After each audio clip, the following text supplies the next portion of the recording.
Hi friends, this is Rafi. Welcome to my channel. ఈరోజు Nifty bank nifty యొక్క support and resistance లెవెల్ని identify చేసే ప్రయత్నం అయితే చేద్దాం ఫ్రెండ్స్. చూడండి ఫ్రెండ్స్, ఈరోజు బ్యాంక్ నిఫ్టీ క్లోజింగ్ వచ్చి 50,511 పాయింట్స్ దగ్గర అయితే ప్రజెంట్ అయితే క్లోజ్ అవడం జరిగింది. నేను ఆల్రెడీ ప్రీవియస్ వీడియోస్లో కొన్ని విషయాలు చెప్పాను. మార్కెట్ డైరెక్ట్గా అప్ సైడ్ మూమెంట్ వెళ్ళిపోతే మాత్రం డెఫినెట్గా మళ్ళీ మార్కెట్ని డౌన్ సైడ్కి అయితే తీసుకొచ్చేస్తారని కూడా చెప్పడం జరిగింది మన రెసిస్టెంట్ లెవెల్ దగ్గర నుంచి. ఓకేనా, అదేవిధంగా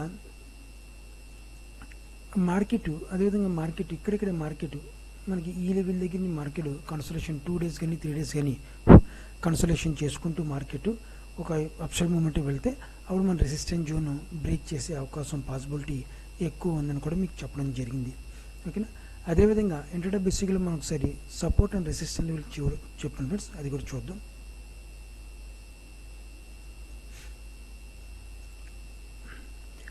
చూడండి ఫ్రెండ్స్, మనకి ఆల్రెడీ సపోర్ట్ లెవెల్ ఈ లెవెల్ దగ్గర బేస్మెంట్ ఉందని కూడా చెప్పడం జరిగింది. మీకు ఈ లెవెల్ దగ్గర సపోర్ట్ చేసుకోవాలి మార్కెట్. ఈ లెవెల్ ఒకవేళ బ్రేక్ చేస్తే మాత్రం డౌన్ఫాల్కి అయితే వచ్చే అవకాశం ఉందని కూడా మీకు చెప్పడం జరిగింది. సో అదేవిధంగా మార్కెట్ అయితే ఇవాళ గ్యాప్ అప్ అయితే ఓపెన్ అవ్వడం జరిగింది. సో గ్యాప్ అప్ ఓపెన్ అవ్వడం మంచిది. ఎందుకంటే గ్యాప్ అప్ ఓపెన్ అవుద్ది, మార్కెట్ ఏ న్యూస్ ఎలాగున్నది మార్కెట్ ఈ బేస్మెంట్ అయితే బ్రేక్ చేయకుండా ఉంటుంది. మనం బ్రేక్ చేయడానికి సదుపాయం లేకుండా వాల్యూమ్ నీడ్ జనరేట్ చేసుకుంది. ఇక్కడ నుంచి మార్కెట్ ఒక అప్సైడ్ మూమెంట్ వెళ్ళాలి. అదే మార్కెట్లో ఒక సపోర్ట్ లెవెల్ ఉంది. ఈ లెవెల్ దగ్గర నుంచి మార్కెట్ ఒక సపోర్ట్ లెవెల్ ఏర్పాటు చేసుకుంటూ మార్కెట్ ఒక అప్సైడ్ మూమెంట్ వెళ్ళింది అనమాట. నిన్న కూడా మీకు ఒక సపోర్ట్ లెవెల్ చెప్పడం జరిగింది. యాజ్ గా మన లెవెల్ సపోర్ట్ లెవెల్ని మార్కెట్ బేస్ చేసుకుంటూనే ఒక అప్సైడ్ మూమెంట్ అయితే వెళ్ళడం జరిగింది అనమాట. ఓకే, రెసిస్టెంట్ లెవెల్ చూసుకుంటే ఫ్రెండ్స్, మనకి రెసిస్టెంట్ లెవెల్ ఈ లెవెల్ దగ్గర నుంచి ప్రజెంట్ అయితే ఈ రెసిస్టెంట్ జోన్ అయితే క్రియేట్ అయి ఉందన్నమాట. సో రేపు కూడా మార్కెట్ ఒకవేళ మార్కెట్ గ్యాప్ అప్ ఓపెన్ అయినా గ్యాప్ డౌన్ అనేది మన రెసిస్టెంట్ లెవెల్ దగ్గర నుంచి మార్కెట్ గ్యాప్ అప్ ఓపెన్ అయితే మాత్రం డెఫినెట్గా నేను పుట్ ఆప్షన్కి ట్రై చేస్తాను. కొద్ది మార్కెట్ కన్సల్టేషన్ చేసుకోవాలి, కొద్ది డౌన్ఫాల్కి అయితే రావాలి. కొద్దిగా వచ్చిన తర్వాత మార్కెట్ బేస్మెంట్ వేసుకుంటుంది. బేస్మెంట్ వేసుకున్న తర్వాత మార్కెట్ ఒక అప్సైడ్ మూమెంట్ వెళ్తుంది అనమాట. అలా కాకుండా మనకు డైరెక్ట్ మార్కెట్ ఈ లెవెల్ దగ్గర నుంచి ఈ లెవెల్ బేస్ చేసుకుంటే మార్కెట్ అప్సైడ్ మూమెంట్ వెళ్ళిపోతే మాత్రం మన రెసిస్టెంట్ లెవెల్ ఇన్ఫ్లుయెన్స్ మనకి ఈ రెసిస్టెంట్ లెవెల్ దగ్గర నుంచి మార్కెట్ ఒక డౌన్ఫాల్ అయ్యే అవకాశం ఉందన్నమాట. ఎందువల్ల మార్కెట్ గ్యాప్ డౌన్ మన previous day gap down open అయింది, భయంకరం గ్యాప్ డౌన్. అక్కడ మనం రికవరీ చేసుకుంది, లోయెస్ట్ వాల్యూమ్తో రికవరీ చేసుకుంది మార్కెట్. ఇంత లోయెస్ట్ వాల్యూమ్తో మార్కెట్ రికవరీ చేసుకున్నప్పుడు మార్కెట్ డెఫినెట్గా మార్కెట్ కన్ఫామ్గా మార్కెట్ డౌన్ సైడ్కి వచ్చే వెళ్ళాల్సిన అవసరం ఎంతైనా ఉంటుంది, అది ఉంది కూడాను. ఓకేనా, ఒకవేళ రేపు కూడా మార్కెట్ కొద్దిగా వాలటిలిటీ ఉండే అవకాశం ఉంది. రేపు కూడా మార్కెట్ గ్యాప్ అప్ ఓపెన్ అయితే మాత్రం మనకు చాలా జాగ్రత్త చూసుకోవాలి. ఎందుకంటే మనకి నియర్ రెసిస్టెంట్ లెవెల్ దగ్గర నుంచి గ్యాప్ అప్ ఓపెన్ అవుతుందో చూసుకున్న తర్వాత మనకి అక్కడి నుంచి మనం ట్రేడ్ తీసుకోవడం మాత్రం చాలా ఇంపార్టెంట్ ఫ్రెండ్స్.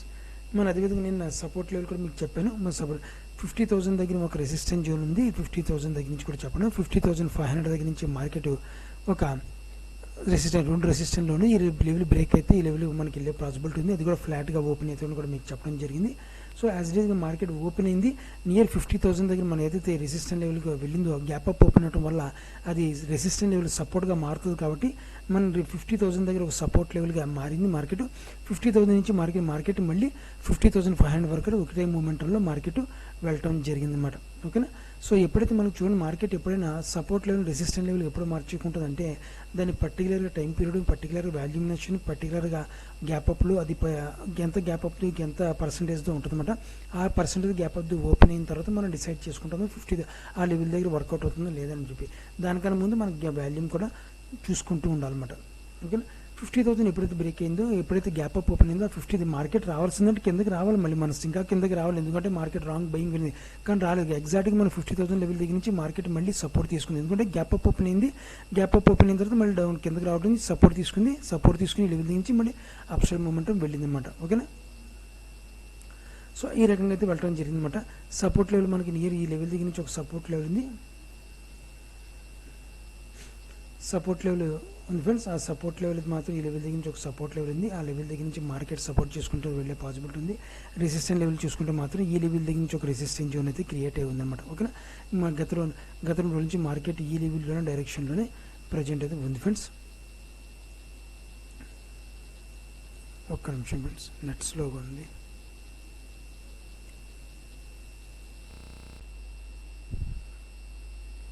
సో ఇదే విధంగా మాత్రం మార్కెట్ కొద్దిగా ఈ మూమెంట్లో డైరెక్షన్ ఉంది. ఈ డైరెక్షన్లో మార్కెట్ ఒక అప్సైడ్ మూమెంట్ వెళ్ళాలి. వెళ్తే మాత్రం మనకు వచ్చిన వాల్యూమ్ బట్టి ఈ మూమెంట్లో వెళ్తే వచ్చిన వాల్యూమ్ బట్టి డిసైడ్ అవుతుంది. అక్కడి నుంచి 51,000 నుంచి మనకు సెల్లింగ్ ప్రెజర్ అయితే వచ్చే అవకాశం పాసిబిలిటీ బ్యాంక్ నిఫ్టీలో కనబడుతుందన్నమాట. సో ఇది ఫ్రెండ్స్ బ్యాంక్ నిఫ్టీ యొక్క సపోర్ట్ అండ్ రెసిస్టెన్స్ లెవెల్స్ అయితే ఈ రకంగా ఉన్నాయి. సో రెసిస్టెన్స్ లెవెల్ కూడా పెట్టేస్తాను ఇక్కడ.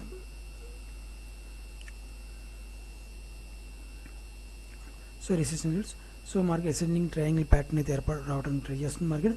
ఒకవేళ ఇది మంచి వాల్యూమ్తో బ్రేక్ అయితే అప్సైడ్ మూమెంట్ చూద్దాం.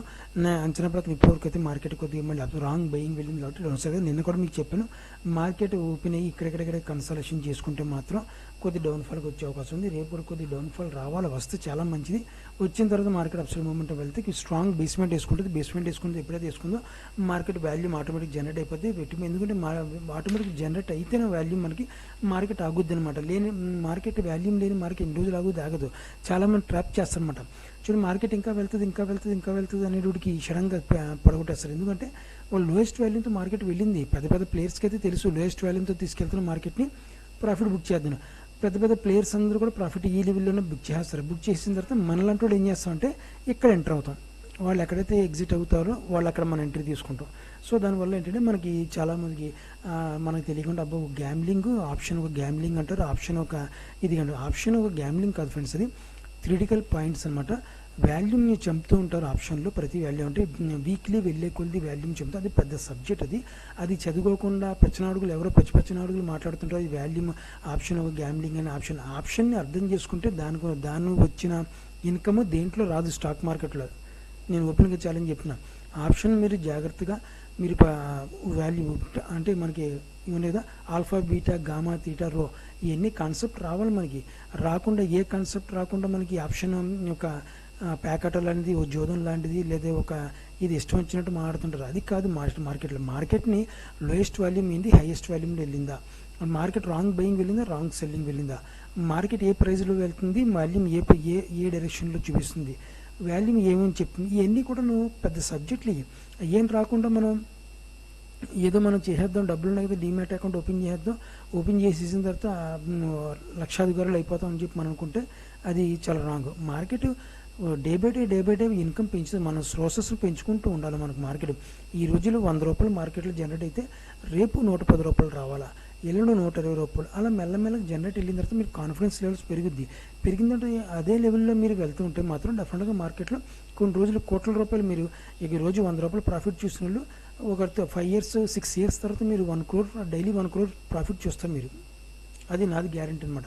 సో అలాగే ఏంటంటే మార్కెట్ని అర్థం చేసుకుని గ్యామ్లింగ్ అనుకుంటే మాత్రం మనం ఏం చేయను. అది సబ్జెక్ట్ తెలియని వాళ్ళు మాత్రం మాట్లాడే మాటలు. నేను మాత్రం ఆప్షన్లో నేను అనుకుంటాను ఆప్షన్ కానీ ఫ్యూచర్ కానీ మార్కెట్లో దీనిలో ఇచ్చిన ఇన్కమ్ దేంట్లో కూడా రాదు.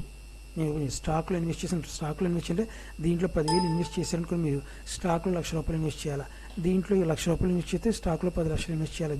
దీనికి ఇన్కమ్కి కంపారిజన్ అవడానికి. ఓకేనా, ఇది 10 lakhs, ఇది 10K, అలాగనమాట. అంత డిఫరెన్స్ ఉంటుంది అనమాట. సో దాని గురించి మార్కెట్ డబ్బులు ఇస్తుంది, కానీ ఎక్కడ పడితే అక్కడ బై చేయడం, ఎక్కడ బై చేస్తే మార్కెట్ ఇవ్వదు. పర్టికులర్ పాయింట్ ఉంటుంది దానికి, support level point, wrong buying, wrong selling, perfect buying, perfect selling, అవన్నీ చూసుకుని మార్కెట్ సార్ పర్ఫెక్ట్ బయింగ్ ఉంది, పర్ఫెక్ట్ వాల్యూమ్తో ఉంది మార్కెట్, ఈ లెవెల్ దగ్గర నుంచి మనం మార్కెట్ని బై చేయొచ్చు అని చెప్పి డ్యామ్ షూర్గా మనకి ఆటోమేటిక్ తెలిసిపోయి. అలాంటి సిచ్యువేషన్ వచ్చినప్పుడు మనం 1,00,000 రూపాయలు కాదు, 1 కోటి రూపాయలు ఇన్వెస్ట్ చేసినా మన డబ్బులు ఎక్కడికి పోవు. డెఫినెట్గా మార్కెట్ 100 to 100% దాంట్లో 100% మార్కెట్ మీకు ప్రాఫిట్ ఇచ్చి వెళ్తుంది. మీరు నేను చెప్పిన పాయింట్ దగ్గర మీరు పట్టుంటే మాత్రం పడతాయి. లేదు మీది ఇక్కడ పడతాను మాత్రం మీరు ఈ 1 కోటి రూపాయలు కూడా 10,000 రూపాయలు చేసేయడానికి జస్ట్ ఒక రోజు చాలు మీకు టైం.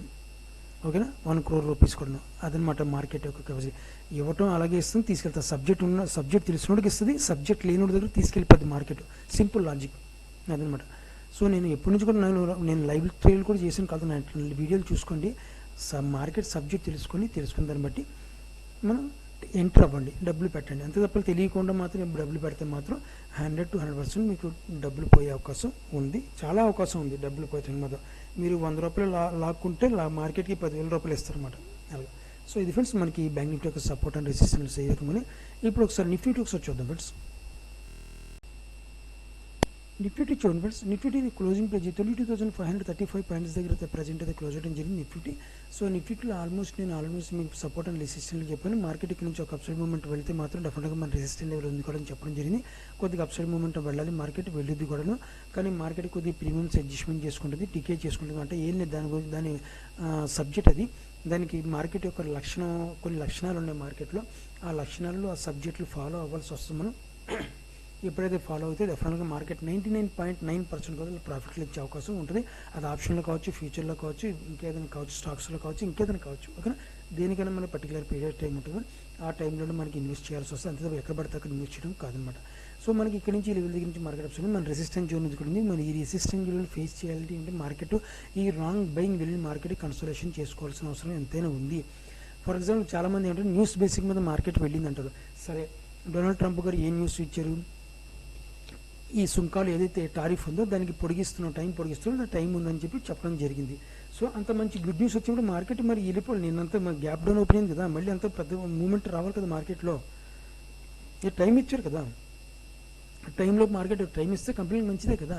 ఈ కంపెనీలు కావచ్చు, లేదా ఇండియాల మీద మన ఇండియా ఇంపోర్ట్ చేస్తున్న వస్తువుల మీద కావచ్చు, దేని మీద కావచ్చు, చైనా కావచ్చు, మళ్ళీ ఇరాన్, ఇరాక్ కావచ్చు, పెద్ద పెద్ద దేశాలు ఉన్నాయి. అలాంటి దేశాలు కూడా మంచిదే కదా. మరి మార్కెట్ ఎందుకు పెరగట్లేదు? మన టారిఫ్ విధిస్తానంటుంటే టారిఫ్ విధిస్తాను అంటేనే మార్కెట్ పడింది కదా. ఇప్పుడు టారిఫ్ టైం ఇస్తున్నాను అంటే ఇప్పుడు మార్కెట్ కూడా పెరగాలి కదా. ఇంత భారీగా పడింది మార్కెట్, దీంట్లో ఆఫ్ అయినా పెరగాలి కదా కనీసం. దీంట్లో 100% మార్కెట్ పడి ఉంటే దీంట్లో లాజిక్గా 40% అయినా పెరగాలి కదా మార్కెట్. ఈ లెవెల్ దగ్గర నుంచి 40% అయినా పెరిగి మరి అక్కడ నుంచి సెల్లింగ్ రావాలి, ఒకళ్ళు రావాలంటే. ఏదైనా టైం ఇచ్చారు కాబట్టి, మొత్తం తీయలేదని చెప్పట్లేదు నేను, టైం ఇచ్చారు కాబట్టి. సో దాని గురించి ఏంటి, మార్కెట్ ఒక లాజిక్, అది మార్కెట్ లాజిక్ తెలిసినది. నేను నిన్న కూడా మీకు చెప్పాను, మార్కెట్ కొద్ది వాల్టైల్గా ఎక్కడికైనా కన్సల్టేషన్ చేసుకునే అవసరం ఉంది. మార్కెట్కి కన్సల్టేషన్ చేసుకుంటే మార్కెట్ ఒక బేస్మెంట్ చేసుకుంటుందని చెప్పి, లేని పక్షంలో కన్సల్టేషన్ చేసుకుని మార్కెట్ డైరెక్ట్గా వెళ్ళిపోతే మళ్ళీ సెల్లింగ్ ప్రెజర్ తప్పదు మార్కెట్లోకి. ఓకే, ఇది ఆల్రెడీ నేను అడ్వాన్స్గా మీకు చెప్పాను, ఈ పాయింట్ గుర్తుపెట్టుకోండి. మార్కెట్ ఏదైనా చెక్ చేస్తుంది, ఇది చెప్పి అయిపోవచ్చేది. తెలియని వాళ్ళు ఏంటంటే మార్కెట్ ఆ బేస్ మీద ఈ బేస్ అంటే ఒకటి అన్ఎక్స్పెక్టెడ్ మూమెంట్స్, ఎక్స్పెక్టెడ్ మూమెంట్స్ ఉంటాయి మన మార్కెట్లో. అన్ఎక్స్పెక్టెడ్ మూమెంట్స్ అయితే మనం వీళ్ళు కాదు, ఎఫ్ఐఎల్ బిఎల్ కూడా కొంతమంది ఊహించలేదు దీంట్లో. అన్ఎక్స్పెక్టెడ్ మూమెంట్స్, యాక్సెప్టెడ్ మూమెంట్స్ అంటే మనం యాక్సెప్ట్ చేసింది లేదంటే మనం ఊహించినట్టు మూమెంట్ ఇది. అలాంటి మూమెంట్ కూడా మనం క్యాప్చర్ చేసుకోవాలి. అదేనా అలాంటి మూమెంట్ కూడా మార్కెట్లో ఉంటాయి. అన్నీ కూడా మార్కెట్ ఒక సబ్జెక్ట్, ఆ సబ్జెక్ట్ని మనం తెలుసుకోవాలి, సబ్జెక్ట్ని చదవాలి, చదివిన సబ్జెక్ట్ని అర్థం చేసుకోవాలి, అర్థం చేసుకున్న సబ్జెక్ట్ని మనం ఫాలోఅప్ చేయాలి, ఫాలోఅప్ చేసిన దాంట్లో ఇన్వెస్ట్ చేయాలి, ఇన్వెస్ట్ చేసిన దాంట్లో ఎంతవరకు ప్రాఫిట్ వస్తుంది, ఎంతవరకు లాస్ వస్తుంది చూసుకోవాలి. అక్కడి నుంచి మరి మార్కెట్ మనం లాస్ వస్తే మనం ఇక్కడ లైవ్లో మార్కెట్ ఏదైనా ఇన్బ్యాలెన్స్ వస్తుంది, బ్యాలెన్స్ వస్తుంది చూసుకోవాలి. మనం చదివిన ఒక వీక్ మార్కెట్ ఒకలా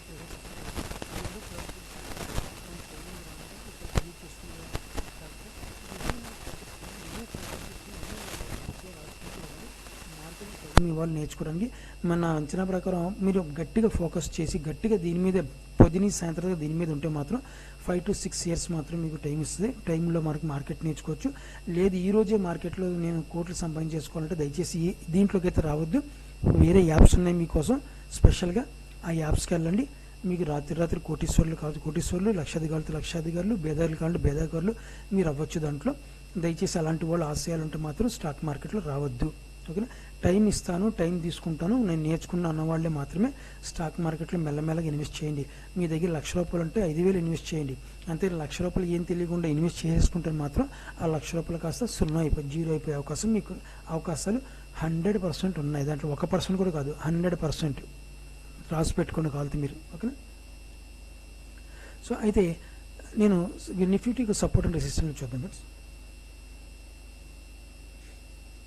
సో నిఫ్టీ ఒక అప్సైడ్ మూమెంట్ అయితే వెళ్ళింది, బ్యాంక్ నిఫ్టీని మన రెసిస్టెంట్ లెవెల్స్ ఈ లెవెల్ దగ్గర ఒక రెసిస్టెంట్ జోన్ ఫ్రెండ్స్. రేపు తర్వాత ఈ లెవెల్ బ్రేక్ అయిన తర్వాత మనకి సెకండ్ రెసిస్టెంట్ జోన్ అయితే ఈ లెవెల్ దగ్గర 22,850 దగ్గర ఒక రెసిస్టెంట్ జోన్ అనమాట.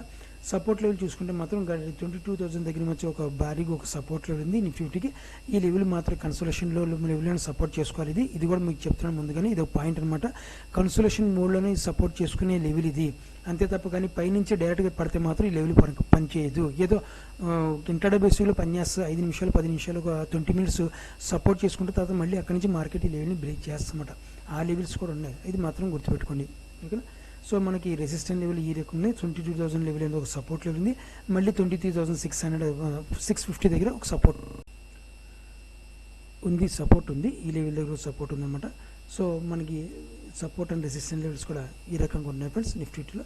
సో ఇది ఫ్రెండ్స్ మనకి స్టాక్ మనకి నిఫ్టీ యొక్క support and resistant levels. So మీరు కూడా ఆప్షన్లో ట్రేడ్ చేసే వాళ్ళతో జాగ్రత్త ట్రేడర్స్ని ఆశిస్తున్నాను. నా వీడియో వాచ్ చేసినందుకు thank you friends. Thank you very much.